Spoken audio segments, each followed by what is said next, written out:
আবার একদিনের মুরগির বাচ্চা মা যে সকল পাখিগুলি দেখে, যে সকল হিংস্র প্রাণী দেখে ভয় পায়, তাদেরকে আক্রমণ করবে, মা টুক করে একটু শব্দ করে ওরা আড়ালে লুকায়। এটা ওদের মেধায় কাজ করে কিনা বলেন? মেধায় কাজ করে না? কিন্তু একজন মানুষের বাচ্চা 5 বছর 6 বছর হয়ে যায়, একই একভাবে আস্তে আস্তে করে তার ব্যক্তিগত একটা বিষয় আছে, নিজেকে সেভ করতে হবে, সেটা বোঝে না। এটা হলো মানুষ হলো সৃষ্টি লগ্ন থেকে দুর্বল সৃষ্টি লগ্ন থেকে।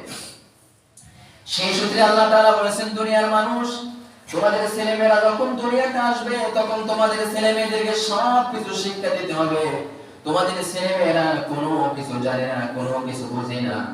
এজন্য প্রিয় ভাইরা, খানা খাওয়া থেকে শুরু করে বাথরুমে প্রবেশ করবে কেমনে, বাথরুমে ঢিলাগুলো ব্যবহার করবে, জামা পরবে, বাবার সাথে কেমনে কথা বলবে, বড়দের সাথে কেমনে কথা বলবে, কেমনে শিক্ষা প্রতিষ্ঠানে যাবে, কেমনে ওস্তাদের সাথে কথা বলবে, সব কিছু মায়ের শিক্ষা দিতে হবে। এটা হলো আল্লাহর রাসূলের কথা, এটাই হলো সুন্নাহ, এটাই হলো তরিকা, এটা হলো নির্দেশ।